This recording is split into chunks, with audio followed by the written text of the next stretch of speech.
El doctor Villeda se ha incorporado a la misión esta semana y quisiéramos presentarlo. Él es un abogado guatemalteco, máster en Derecho Penal y doctor en Ciencias Políticas.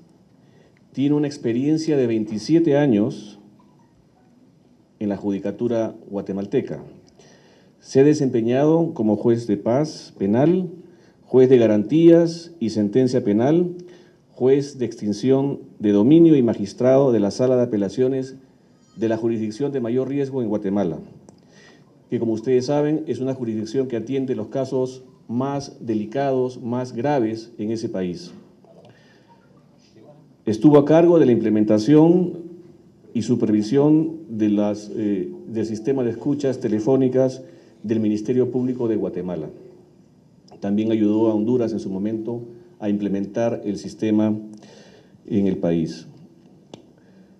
Fue encargado de la investigación de casos como la muerte del cantautor Facundo Cabral y el desfalco al Instituto de Previsión Militar de Guatemala, enviando a juicio al expresidente guatemalteco Alfonso Portillo y 2 ministros. También estuvo a su cargo el caso del desfalco del Congreso Nacional, enviando a juicio a un expresidente del Congreso, Rubén Darío Morales.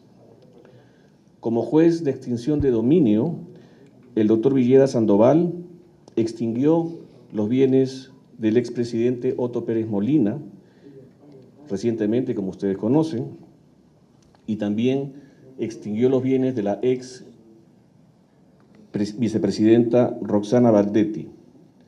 También ha estado a cargo de un caso muy importante del Seguro Social, en donde llevó a juicio a varios ministros y diputados de la legislatura anterior. A nombre de la misión, a nombre de la OEA, quiero resaltar las capacidades del doctor Villeda y su incorporación como experto a cargo de las funciones de juez internacional que va a realizar en el país. Gente del nivel del doctor Villeda, es importante que pueda venir a Honduras a ayudar al país en la misión tan delicada que tenemos. Muchas gracias. Primero quiero empezar manifestándole de que yo espero, en la medida de lo posible, aportar la experiencia que ya hemos vivido en Guatemala a las funciones que está realizando la MASIG en Honduras. Para mí, venir a Honduras a trabajar con la MASIG es un reto personal. Espero aportar un poco, o lo poco o mucho que yo pueda aportar para que las investigaciones puedan llegar a buen puerto.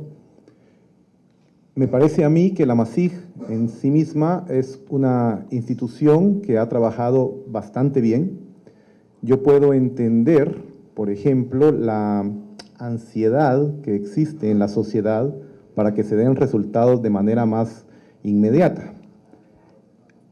Nosotros tenemos que entender que en estos casos de corrupción, donde están involucrados personajes de alto nivel, personajes que son funcionarios públicos y que ostentan un alto nivel de poder, son investigaciones bastante complejas y son investigaciones en las cuales nosotros no podemos llegar ante un juez o accionar judicialmente ante un juez con base a un simple rumor. Nosotros tenemos que llegar con pruebas que evidencien claramente la comisión de un hecho delictivo. Yo estaba haciendo un símil, un análisis entre lo que ha sido, por ejemplo, la MASIG, la MAXI y la CICIG en Guatemala. Y yo les puedo decir con datos que podemos interpretar que incluso la MAXI ha tenido resultados mucho más inmediatos que los que tuvo la CICIG en Guatemala en su momento.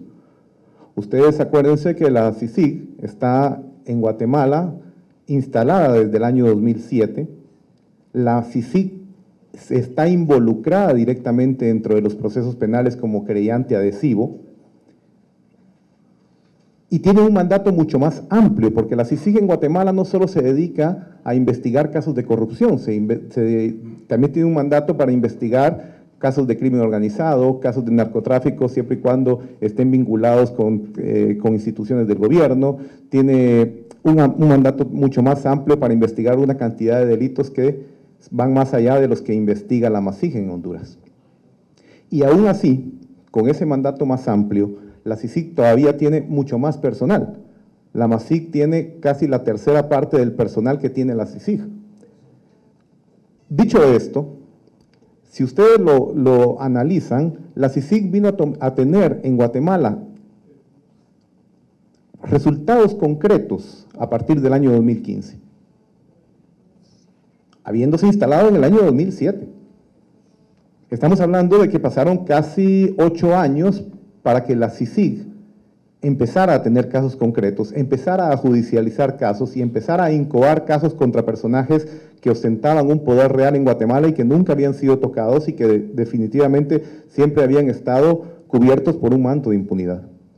La MASIG, en este caso, recién cumple 2 años en abril, y veo que ya tiene muchos casos judicializados, ya ha sentado en el banquillo de los acusados a varias personas, y no solo eso, ya ha logrado y ha obtenido ciertas condenas, cierto número de condenas, que es una crítica que se hace en Guatemala en los casos que se están llevando actualmente que todavía no han llegado a condena.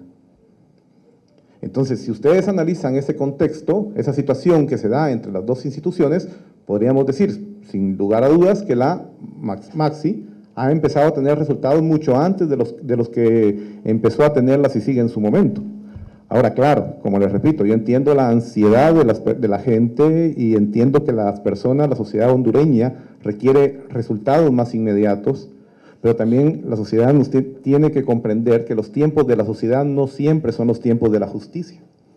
La justicia requiere una investigación muy detallada, una investigación muy seria, y nosotros tenemos que hacer un trabajo muy profesional porque, como vuelvo y repito, no podemos llegar ante un juez simplemente por rumores, sino que tenemos que tener la evidencia que demuestre claramente la comisión de un delito por parte de una persona, sea esta un funcionario público o sea una persona que tal vez no ostente un poder real, pero que sí esté coludida con una persona que ejerza algún tipo de función pública.